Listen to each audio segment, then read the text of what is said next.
Halo semua, selamat datang di channel Bule Bercerita. Sebelum lanjut ke kisah yang penuh ketegangan ini, pastikan kalian tidak memegang sabun dan timun ya. Dan yang pasti kalian sudah tekan tombol like dan subscribe channel ini terlebih dahulu. Selamat mendengarkan sampai selesai ya. Langit Roma tampak muram. Awan kelabu menggantung rendah di atas gedung-gedung kuno yang megah dan jalanan berbatu yang basah oleh gerimis tipis. Di dalam sebuah ruangan modern di lantai atas klinik mewah, Isabella Marconi duduk terpaku di atas kursi kulit putih. Tangannya yang halus menggenggam erat hasil tes kehamilan yang baru saja diberikan oleh dokter pribadinya. Detak jantungnya berdentam keras, seolah hendak memecah keheningan ruangan.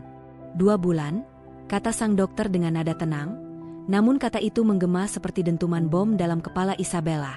Ia menatap bayangan dirinya di cermin kecil di sudut ruangan, wajahnya pucat, mata birunya membelalak tak percaya. Anak ini adalah anak Marco, pria yang selama 6 bulan terakhir mengisi hidupnya dengan janji-janji manis dan cinta yang ia kira nyata. Tapi sekarang, Marco menghilang, lenyap tanpa jejak. Tubuh Isabella menggigil. Bukan karena udara musim dingin, tapi karena ketakutan, kemarahan, dan pengkhianatan yang tiba-tiba menyerbu pikirannya sekaligus. Dunia tempatnya berdiri goyah seketika, dan dalam hatinya, ia tahu hidupnya tak akan pernah sama lagi. 7 hari sebelum kabar kehamilan itu datang, Marco masih sempat mengirim pesan selamat malam dengan emoji hati, seperti biasa. Tapi keesokan harinya, ponsel Marco tak bisa lagi dihubungi. Media sosialnya lenyap. Asistennya mengatakan tidak tahu di mana dia. Isabella awalnya yakin ini hanyalah bagian dari drama khas Marco, pria flamboyan dan penuh kejutan. Tapi hari demi hari berlalu, dan Marco tetap tak muncul. Ia tidak hanya hilang, ia seperti sengaja menghilang. Dan kini, dengan kehamilan dalam kandungannya, Isabella merasa tertikam dari belakang. Ia duduk sendiri di kamarnya malam-malam, memeluk bantal dengan mata sembab, menatap ponsel yang tak pernah berdering. Dulu ia pikir dirinya cukup kuat menghadapi apapun, tapi kali ini berbeda. Ia merasa kosong, sendirian, dan terhina. Bukan hanya sebagai wanita, tapi sebagai manusia. Ia mencintai Marco sepenuh hati, dan saat ia mulai mempercayai cinta, ia justru ditinggal di saat ia paling membutuhkan sandaran. Bayangan Marco selalu muncul dalam tidurnya. Senyum liciknya, rayuan-rayuan manisnya. Tapi yang tersisa kini hanyalah hening, menusuk dan menyesakan. Tak ingin menyerah pada ketidakpastian, Isabella menggunakan segala sumber daya yang ia miliki. Ia adalah Marconi, nama besar yang dihormati dan ditakuti di dunia bisnis Italia. Ia menyuruh asistennya menghubungi semua kolega Marco, meminta pengacaranya melacak keberadaan Marco melalui rekening bank dan properti yang mungkin ia miliki. Bahkan, ia mengaktifkan jaringan keluarganya yang punya koneksi ke politisi, polisi, dan bahkan jurnalis papan atas. Tapi semua itu sia-sia. Tidak ada tanda-tanda kehidupan dari Marco. Seolah pria itu telah memprediksi segalanya dan menyiapkan pelariannya dengan sempurna. Dalam amarah dan frustrasinya, Isabella meremas dokumen-dokumen pencarian yang tak berguna itu, melemparkannya ke lantai marmer ruang kerja. Ia berjalan mondar-mandir seperti singa betina yang terluka, tapi pikirannya terus melayang pada bayi dalam kandungannya. Haruskah ia membesarkan anak ini sendirian?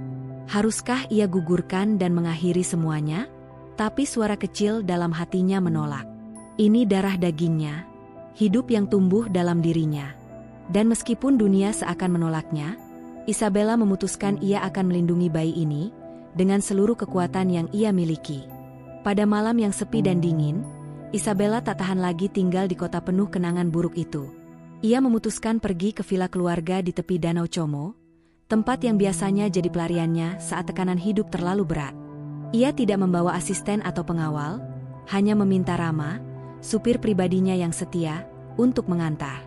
Rama adalah pria sederhana asal Indonesia yang telah bekerja di keluarga Marconi selama 3 tahun terakhir. Ia dikenal tenang, bisa dipercaya, dan selalu menjaga jarak profesional. Malam itu, saat Isabella masuk ke dalam mobil Bentley hitamnya, rambutnya berantakan, wajahnya tanpa riasan, mata sembab tanpa kacamata hitam. Rama bisa melihat betapa hancurnya wanita yang biasa tampil anggun dan berwibawa itu. Ia tidak bertanya, hanya menyalakan mesin mobil dan mulai menyetir ke utara. Sepanjang perjalanan yang memakan waktu hampir 3 jam, mereka nyaris tidak bicara. Hanya suara mesin, desiran angin, dan kadang isakan pelan Isabella yang memecah keheningan. Rama tidak melihat Isabella sebagai majikan malam itu. Ia melihatnya sebagai manusia yang terluka. Dan dalam hati kecilnya, ia bersumpah akan membantunya sebisa mungkin, meskipun ia sadar perannya hanya sebatas sopir bayaran.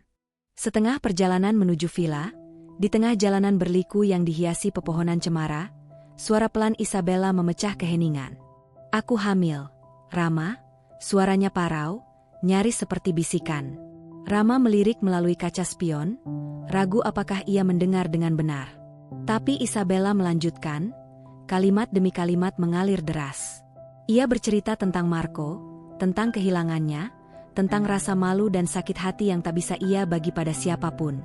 Rama tetap menyetir, tapi telinganya menangkap setiap kata. Ia tidak menyela, tidak menunjukkan ekspresi terkejut, hanya mendengarkan dengan sabar. Dan saat Isabella mengatakan, "Aku tidak tahu harus percaya pada siapa lagi," Rama mengangguk pelan dan menjawab, "Saya di sini, Signora."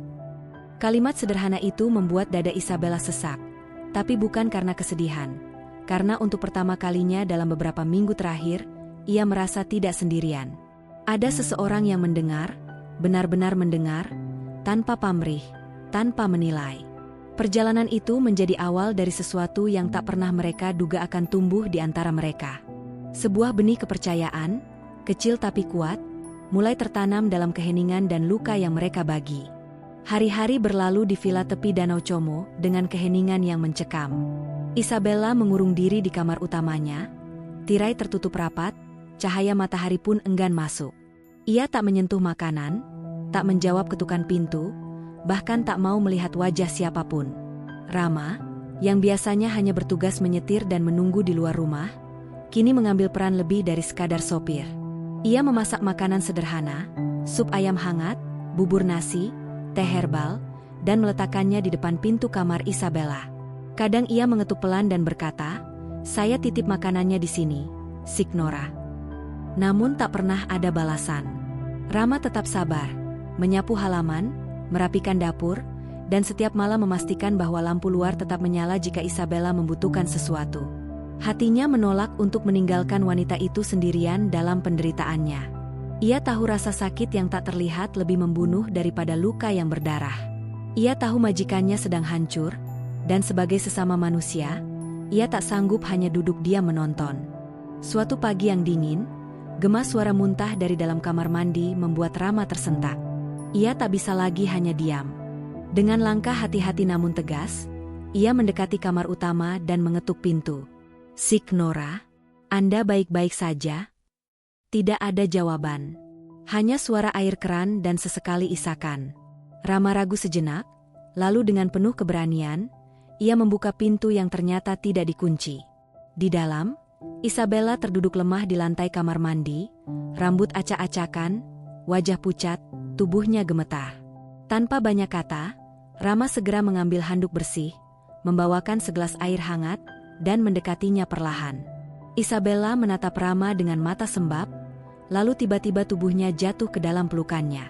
Ia tidak berkata sepatah pun, hanya menangis, panjang, dalam, seperti menumpahkan semua yang selama ini ditahan.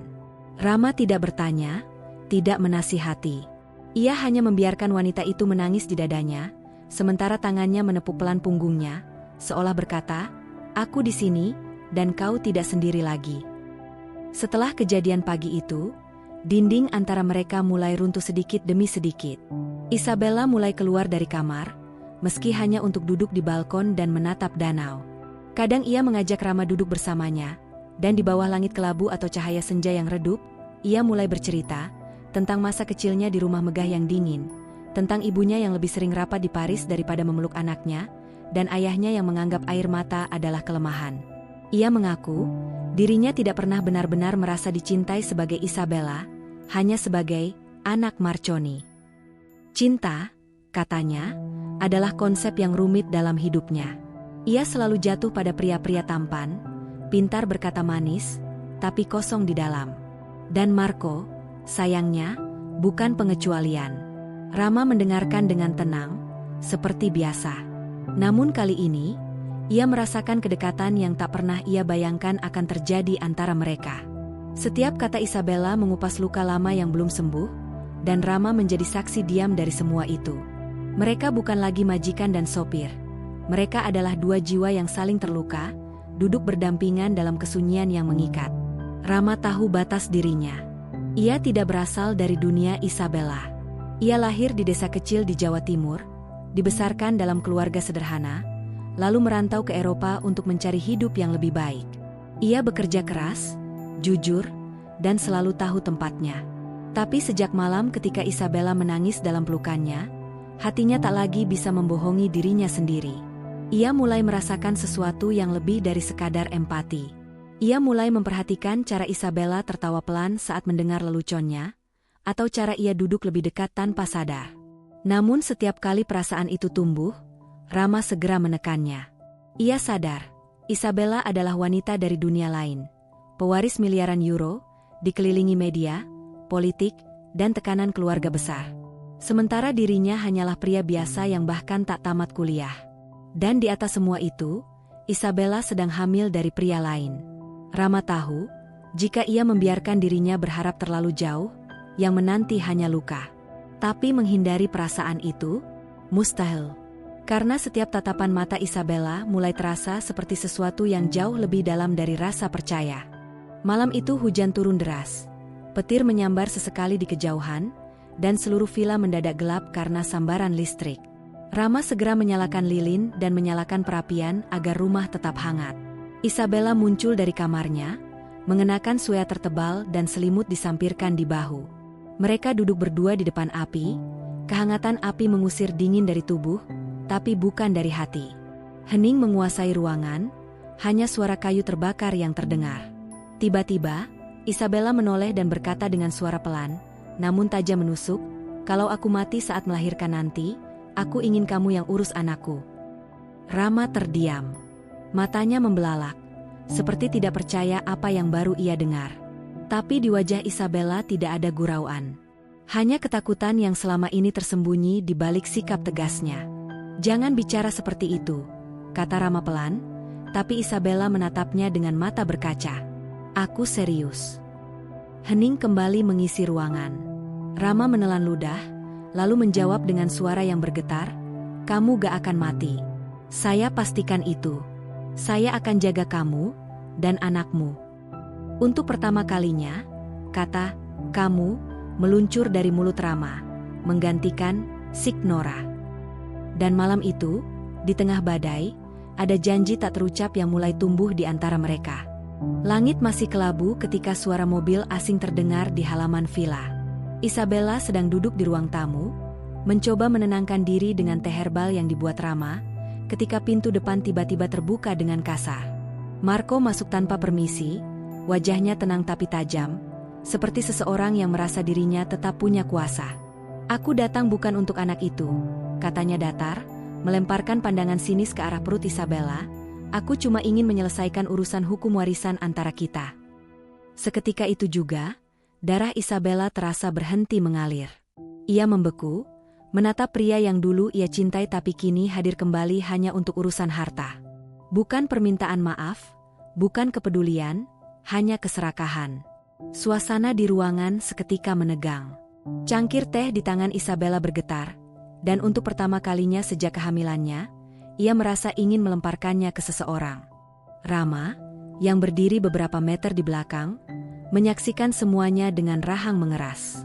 Hatinya terbakar melihat pria itu berbicara begitu dingin, tanpa rasa bersalah sedikit pun. Ia maju perlahan, matanya menatap Marco dengan sorot tak biasa. "Kalau cuma mau menyakiti dia lagi, lebih baik keluar sekarang juga," ucap Rama, suaranya dalam dan penuh tekanan. Marco menoleh, lalu tertawa pendek, sinis dan menyakitkan. "Lihat siapa yang bicara," ejeknya. "Sopir kampung yang gak tahu diri. Kau pikir kau siapa? Penjaga villa yang sok jadi pahlawan?" Kata-katanya seperti cambuk di udara. Tapi Rama tidak bergerak, tidak mundur. Tatapannya tak goyah sedikit pun. Karena kali ini, ia tidak hanya membela Isabella, ia membela martabatnya sendiri. Bagi Marco, Rama hanya pria biasa. Tapi bagi Isabella, pria ini telah menjadi satu-satunya yang tidak meninggalkannya. Ketegangan mencapai puncaknya. Dalam satu gerakan cepat, Isabella berdiri dan melangkah ke arah Marco. Matanya penuh api, dan tanpa peringatan, tangannya melayang, tamparan keras mendarat di pipi Marco, memantulkan suara yang menggema di seluruh ruangan. Marco terhuyung ke samping, syok tak percaya bahwa wanita yang dulu ia tinggalkan kini berdiri begitu kuat di hadapannya. "Kamu bukan pria," teriak Isabella dengan napas memburu. "Kamu pecundang. Kau bukan manusia, hanya parasit pengecut yang menggantungkan hidup dari wanita yang kau tipu." Marco menatapnya dengan mata menyipit, lalu menoleh ke Rama yang masih berdiri di belakang. "Kalian akan menyesal," gumamnya pelan. "Aku akan pastikan dunia tahu siapa kalian sebenarnya." Ia keluar dari rumah dengan langkah penuh amarah, dan untuk pertama kalinya sejak perpisahan mereka, Isabella tidak menangis. Tapi di dalam hatinya, ia tahu, badai baru akan segera datang. Dan badai itu datang lebih cepat dari dugaan. Dalam waktu 2 hari, media mulai menyiarkan rumor kehamilan Isabella. Tabloid gosip memuat foto-foto buram dirinya bersama Rama di villa, saat mereka duduk di balkon, atau ketika Rama membantunya berjalan di taman. Judul-judul berita tidak menyebutkan Marco, tidak menyebutkan penelantaran atau kebohongan. Yang mereka garis bawahi hanya satu: pewaris kerajaan bisnis mode sedang hamil dan tinggal bersama sopir pribadinya. Gosip menyebar seperti api di musim panas. Sponsor mulai menarik diri, saham keluarga Marconi goyah, dan nama Isabella dicemarkan dengan skandal murahan. Isabella panik. Ia mengurung diri lagi, kini bukan karena luka hati, tapi ketakutan akan kehilangan segalanya. Warisannya, martabatnya, bahkan mungkin hak atas anaknya. Dunia yang dulu begitu ia kuasai, kini berbalik menghakiminya tanpa ampun.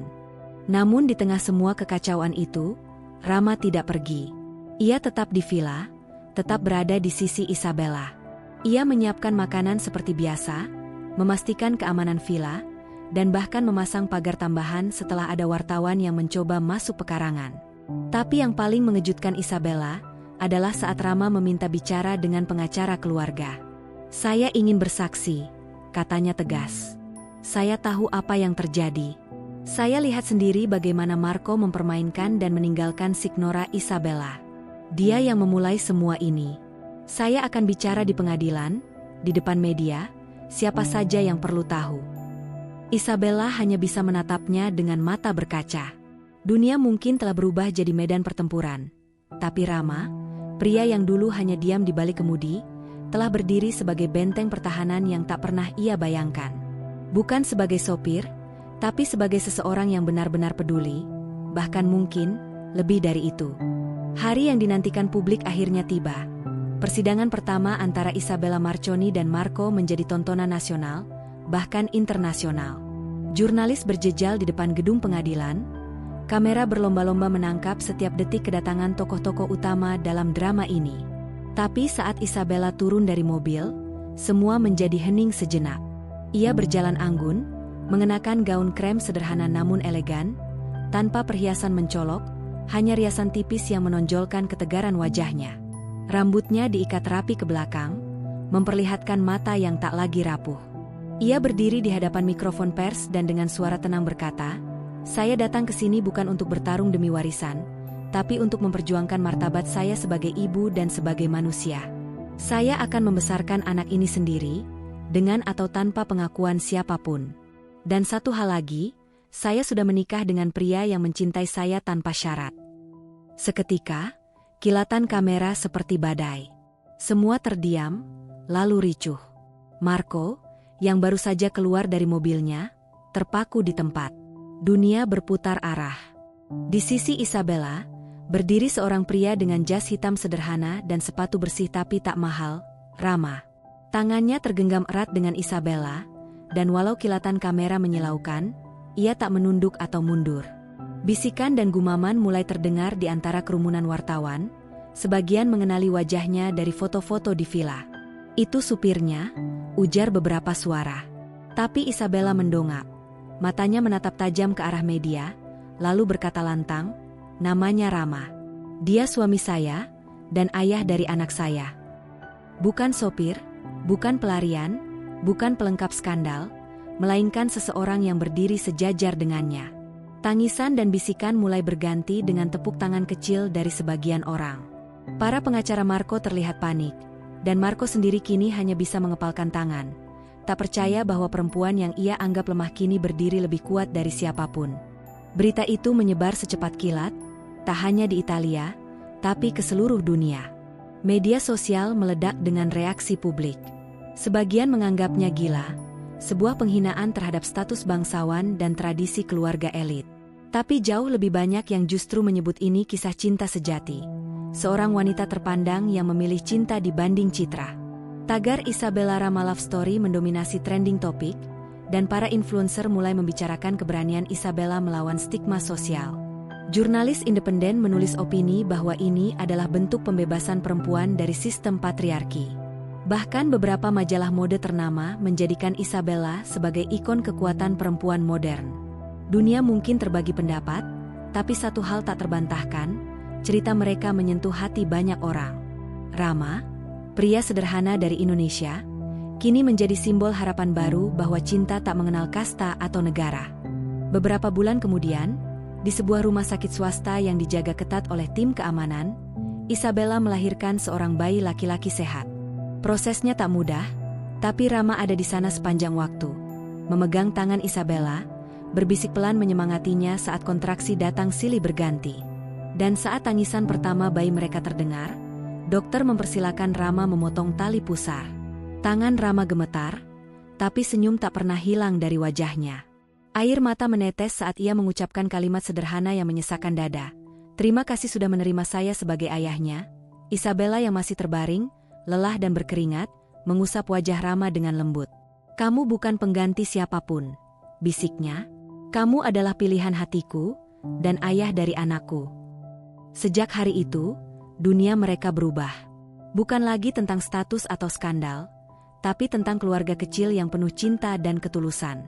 Beberapa minggu setelah kelahiran anak mereka, Isabella dan Rama duduk berdua di balkon villa yang menghadap Danau Como. Matahari senja memantulkan cahaya keemasan di permukaan air, dan burung-burung camar beterbangan perlahan di langit tenang. Rama menggendong bayi mereka, menyusui dengan botol kecil sementara Isabella bersandar di bahunya. Tak ada wartawan, tak ada suara dunia luar. Hanya mereka bertiga, keluarga kecil yang diciptakan dari keberanian untuk memilih jalannya sendiri. Masa lalu memang penuh luka, pengkhianatan, hinaan, penghakiman. Tapi masa depan kini terbuka seperti buku kosong yang siap ditulis. Isabella menatap Rama dan berkata, "Aku tidak pernah menyangka akan menemukan cinta sejati di balik kursi sopir." Rama tersenyum, membalas, "Dan aku tidak pernah menyangka akan jadi bagian dari kisah sebesar ini." Di balik senyuman mereka, ada perasaan damai yang tak bisa dibeli oleh uang atau status. Hanya bisa diraih oleh orang-orang yang berani mencintai dengan seluruh hati.